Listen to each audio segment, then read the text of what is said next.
Good morning बच्चों। आज हम पढ़ेंगे क्या, एक्टिव एंड पैसिव वॉइस। ठीक है, तो ध्यान से सुनना। इससे पहले हमने पढ़े थे टेंस।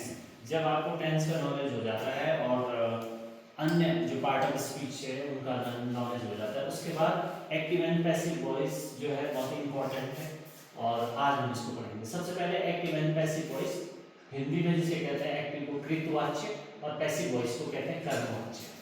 देखिए, इनकी अगर हम मोटी डेफिनेशन देखें तो जब वाक्य में सब्जेक्ट प्रमुख होता है, सब्जेक्ट और ऑब्जेक्ट मैंने बताया था आपको, तो जब वाक्य में सब्जेक्ट को हम हेड बना देते हैं, प्रमुख हो जाता है, तो उसको जो है एक्टिव वॉइस कहते हैं। इसी प्रकार से पैसिव वॉइस, पैसिव मतलब होगा जब सब्जेक्ट जो है सोया हुआ रहे, मतलब उसके ऊपर काम हो, वो डूअर ना हो, तो पैसिव वॉइस इसको हिंदी में कहते हैं कर्मवाच्य। जब वाक्य में ऑब्जेक्ट प्रमुख हो, ठीक है, तो यहाँ पे एक मैंने उदाहरण लिखा है, एक वाक्य लिखा है हिंदी में और उसको देख के आपको ज्यादा क्लियर हो जाएगा। देखो, एक्टिव वॉइस क्या है कि राम एक पत्र लिखता है, तो देखिए इसमें कौन है, हेड, मतलब जो मेन डूअर है वो कौन है, राम। राम एक पत्र लिखता है, तो ये एक्टिव वॉइस है जहाँ पे सब्जेक्ट हेड है, प्रमुख है। अगर पैसिव वॉइस देखिए, हमने जो है लिख दिया एक पत्र राम के द्वारा लिखा जाता है, हमने इसको यहाँ पे किसको ज्यादा प्रमुख बना दिया, एक पत्र ये बना दिया, इस एक पत्र को हमने जो है हेड बना दिया, तो राम को हमने ऑब्जेक्ट बना दिया है।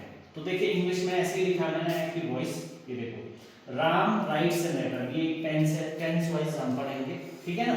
राम राइट्स ए लेटर, ये कौन सा टेंस है, ऐसे ईएस जो लगता है पीछे, प्रेजेंट सिंपल टेंस है ये। देखिए राम है, ये सब्जेक्ट है, ये वर्ब है, अ लेटर क्या है, ऑब्जेक्ट है। अब हमने इसका पैसिव वॉइस बनाया है ना, कि एक पत्र राम के द्वारा लिखा जाता है, तो हमने अब क्या कर दिया, इस ऑब्जेक्ट को आगे लिया है, अ लेटर लिखा है, और ये बाकी हमारे रूल्स के अकॉर्डिंग होगा। इसमें जो मेन वर्ब होती है उसकी थर्ड फॉर्म आती है, क्या आती है, जब हम एक्टिव से पैसिव में चेंज करेंगे तो मेन वर्ब की कौन सी फॉर्म आएगी, थर्ड फॉर्म।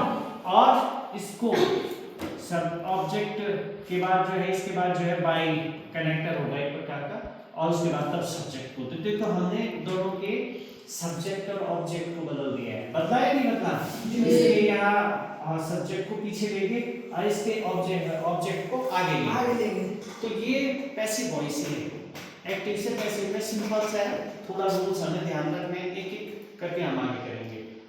जो नोट करना है मोटी मोटी बातें, एक्टिव से पैसिव वॉइस में बदलते समय एक्टिव वॉइस के सब्जेक्ट को पैसिव वॉइस का ऑब्जेक्ट बना देंगे, ठीक है, और ऑब्जेक्ट को जो है पैसिव वॉइस का सब्जेक्ट बना देंगे। करा ना हमने आपस में, उनको इंटरचेंज कर दिया, ठीक है, वो सब्जेक्ट और ऑब्जेक्ट को आपस में बदल दिया, उसको सब्जेक्ट की जगह ऑब्जेक्ट बना दिया। मेन वर्ब, जो मुख्य वर्ब है हमारे पास, हेल्पिंग वर्ब में, उसकी कौन सी फॉर्म आएगी, थर्ड फॉर्म। और बाकी जो प्रयोग होंगे वो रूल्स आगे आपको बताए जाएंगे, ठीक है, तो इसके डिटेल में हम आगे बढ़ेंगे, ठीक है, ओके।